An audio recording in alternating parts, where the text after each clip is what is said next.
cute. Sipping the tea to talk about investing. Hey guys, I'm Ceci. Hey, I'm Bryson. And this is What the Why? Okay. Well, here we are doing another episode of What the Why. Yeah. What's hey up? guys. Here we are. Here we are. Welcome back. Did you miss us? I know you did.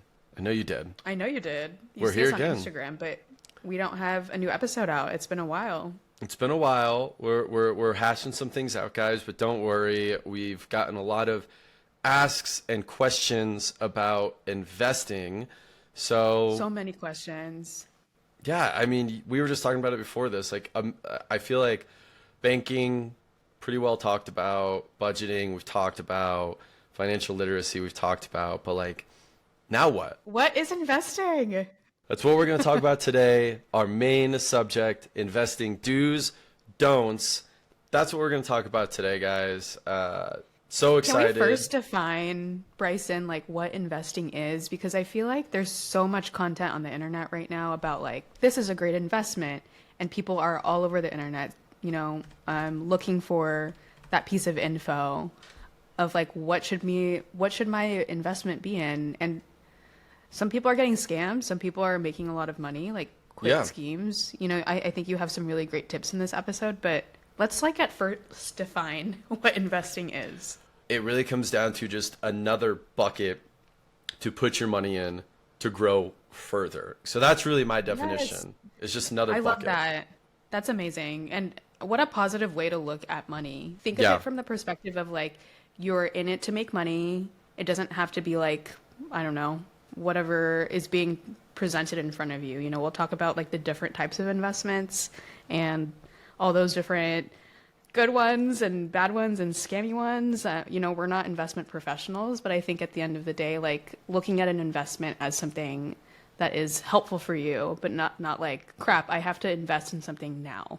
No, I think you nailed it perfectly. And I think at the end of the day, the whole thing about what the why is understanding your finances and making those work for you. You work your job, you're earning an income, but how can you maximize that income to go into your retirement years or save up for a house, a new car, Toyota RAV4, or anything in between, right? And so wait, first of all, is my RAV4 an investment? Let's just like do a back and forth, yes or no.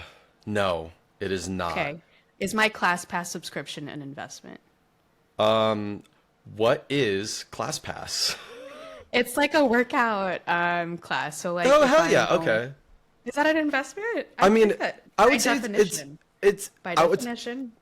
by definition, no, No. but it is an investment in yourself. I mean, we talked about it on the previous episode, like your mental health versus your financial health, they're kind of one and the same. So if you having that ClassPass is making you better at work, to make more on a day-to-day basis, annual, whatever, technically it could be an investment. That's true. I guess like at the beginning of this, that's why I wanted to define this, because there's so many things that you can invest in. Do you know what I Yeah. mean? And like what you define as an investment, like to me, a ClassPass, but like fee or like how much you pay for ClassPass should be like a requirement for you instead of like an investment. Do you know what I mean? It's like part of your health. Yeah, I think that You know would what I fall mean? into like the your wants needs. versus needs bucket. Your Yes, needs, you needs to be exactly. healthy and active. Yeah, I agree Yes. with you. But like to that point, like I think when we're going back to like the definition of investing, like keep that separate from your investment bucket money. Like we're saying it's a good investment technically, but it's not technically like a real investment. Yeah. Like what we're talking about today. I guess that's a great kind of segue into like how I started my financial journey is, obviously I got a job. It was great. Had to pay off credit cards. We've talked about this in several episodes, and paying down debt. And that's always still with investing the primary focus. You should not necessarily be investing, or at least maybe not a lot investing, if you still have large debts like credit card debt or you're overdue on car payments. Like those are big. Get that out of the way first. Yeah. Definitely like prioritize getting out of like really, really tough financial situations. Like understand where your money is going before you can actually like put your money into something. See, you can invest. You already know. That's exactly what I was going to say. Like the first thing I did was when I started saving money and I finally paid off my credit card debt. I was making my payments on my car. I looked at that 50-30-20 split, and I was like, okay, I have some extra money kind of left over that I'm not really using on my needs or wants or my skincare or anything in between.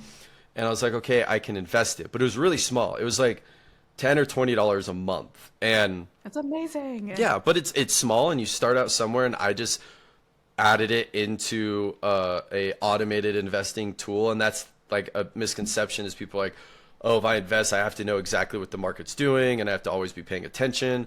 But you don't. You just kind of put it in and think long term. Yeah, Acorns is Acorns. a great app to start. Like for investing beginners, like Acorns, download that today. Yeah. Use our code. Yeah. Bryson Ceci, what the why?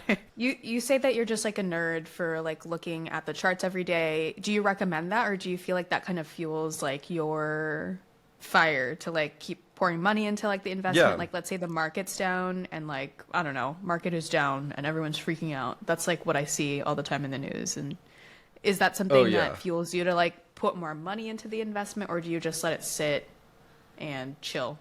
I think the biggest thing and the biggest difference, and yeah, the market is quite a bit down right now as we're looking at it, nerding out. But I think there are 4 dumb things that people do when they think about investing, starting out investing, on their road of investing, that you don't need to do. And I think that's like the biggest premise about this call today, is talking about the dumb things people do, how you can avoid doing those dumb things, and really setting yourself up for success for the long run. And I think a great start to that is a quote that I see all the time.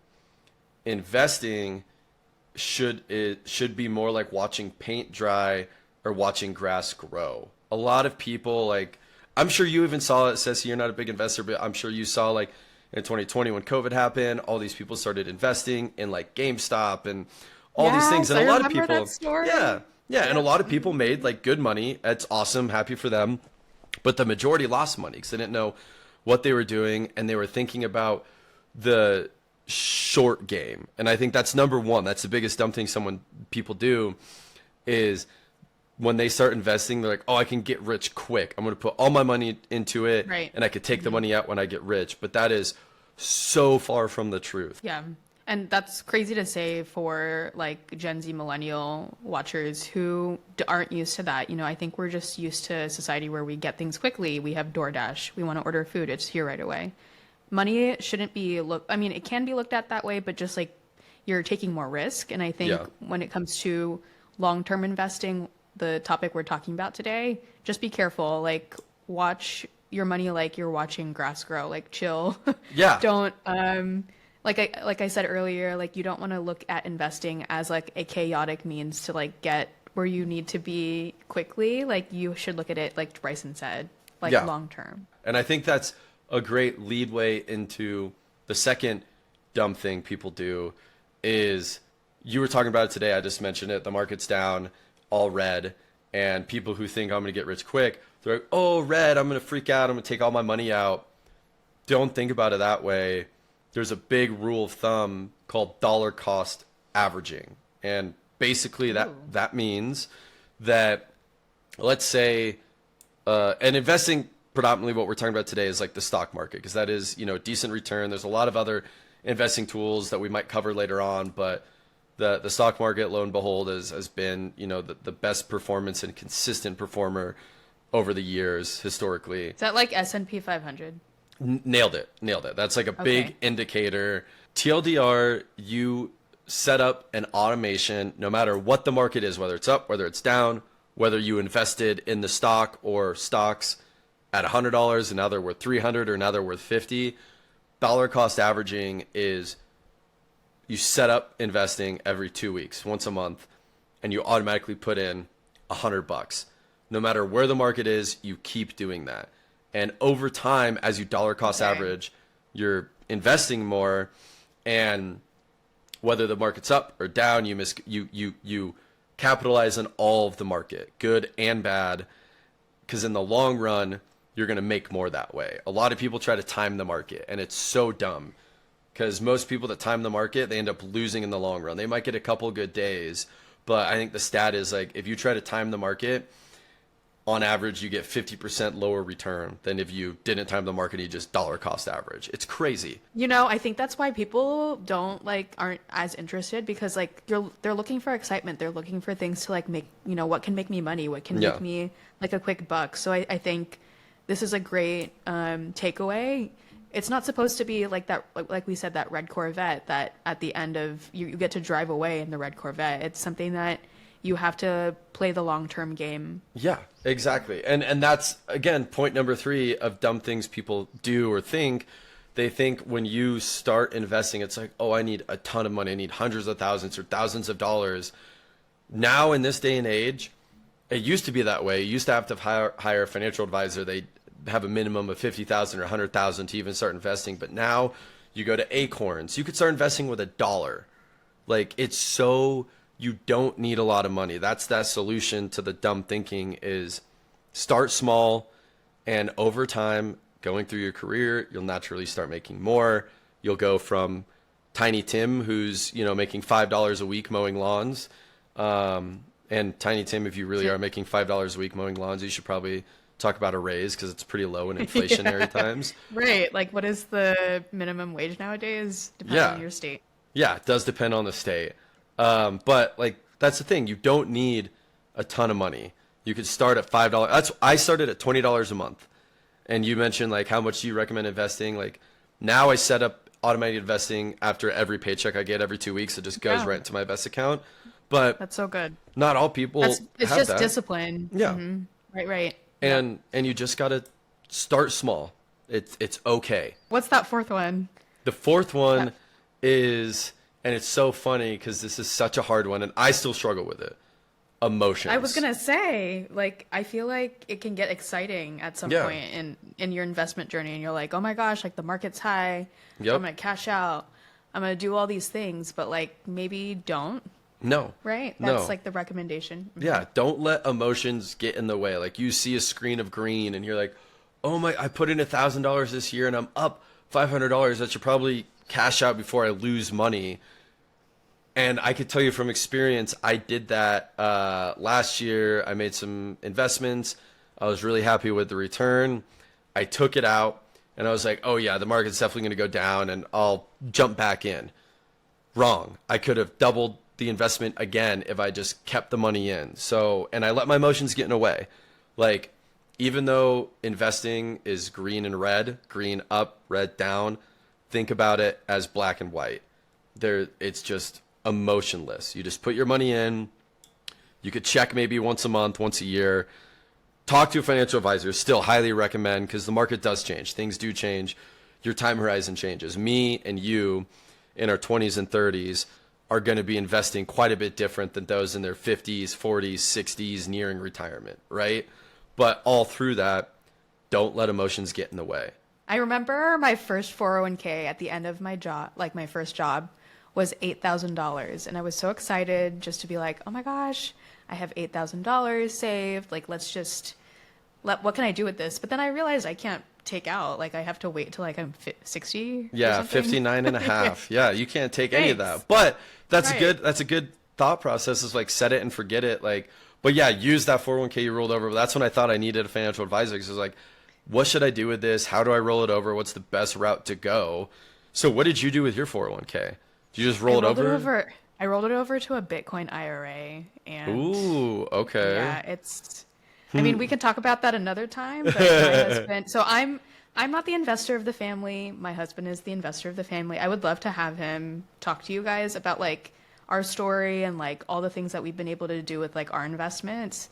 I think it's worth the chat. So like keep watching for a future episode for Bryson and Kellen to stay nerd tuned out on investing, but he's like the guru. And I know in a previous episode I said women should have more like control or like understanding of their finances, but for me, I think I'm too emotional. I get too excited. So I will work on that and follow me on my journey to invest, because Bryson's right. Like we should be, even if it's like $5 to $20 a month, ladies, we can do it. If we can invest in a ClassPass account or, membership, we can also invest in the S&P 500. So. Yeah, you got it. You got it. But no, I think those are like the biggest 4 takeaways, 4 dumb things that people do when they start investing or think about investing. The expecting to get rich quick, not dollar cost averaging, thinking you need a ton of money to begin, and letting emotions get in the way. Those, you can easily bypass those. Just don't do it. So, biggest dumb thing, getting rich quick, it's like watching grass grow, guys. Let it go. Let it go. Let it grow. And dollar cost averaging, number 2, no matter what the market is, red, green, white, blue, purple, put your money in, set it and forget it. As you grow, work with a financial advisor. Still highly recommend that to understand how it's growing and best way to invest. Number 3, you don't need a ton of money to begin. I started with $20 a month. Now I'm much higher than that. You got to start somewhere. Just like Tiny Tim mowing the lawn. Got to start somewhere on mowing the lawn to cut the grass. And number 4, emotions.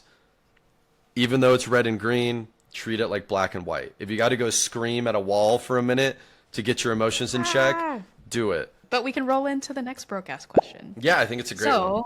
This came in, and this user says, when should I start investing? I make about $80,000 a year in California as a newly hired career girly. What can I invest in outside of the traditional corporate offerings? Okay, this is a really good question. So outside of that 401k matching program, which I highly recommend you do, I did that, Bryson and I did that as like one of the first, I don't know, Bryson, if this is true, but for me, that was one of the first investments that I made early on in my career. And it made sense for me because I got sold on the company matching program and just really setting in the principle of like, set it and forget it. I don't need this money right now. I just want to have this money sitting in an account. Yeah. But for you, if you're looking for outside of like the corporate offerings, like the traditional investment opportunities, start with a high yield savings account. I just had this conversation with a family member this weekend when he was telling me about like this life insurance program that he wanted to buy. And I was like, why would you put your money in a marketing company instead of like a bank? Stick your money in a high yield savings account. That will give you some return. Right now, we said this is the highest that it's ever been at 5%, which is so sexy. We love the 5% return. High yield savings account is like a really, really good place to start. And we're going to throw in an article for investment for beginners so we can go on this journey together and learn more about all the ins and outs of investing. Do you have anything to add to that? No, you nailed it. I think it comes down to buckets and time horizon. Your bucket, so if you want to save safely and still earn some interest, a high yield savings account is great. If you have some extra cash that you can put into investing and you don't need to touch it for 3, 5, 10, 15, 20 years, consider opening up an investing account. If you're thinking about retirement, like I want to invest for my retirement in addition to my 401k, think about a Roth IRA. And again, highly recommend talking to a financial advisor about that because you won't be able to touch that money until 59 and a half. Typically, there are some exceptions, but very few. Or I kind of bucket my investing into midterm and long-term retirement, midterm 3 to 10 years to save up and invest a little bit more for, vacations or things like that. So I also have an automated investing account that I put money into month to month. So yeah, buckets, time horizon, and read this article. Boom. Bryson, there was so much math in this episode. My mind, I got a D in statistics just for the record. So. I'll be honest, I failed out of pre-calc 2 times before I passed it.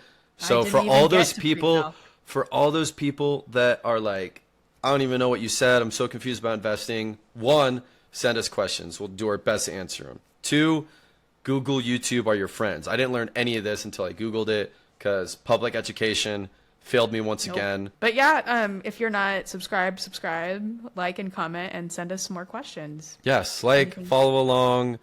And yeah, other than that, again, welcome to the show. If this is your first time, make sure you follow along, check out our other episodes, stay in line.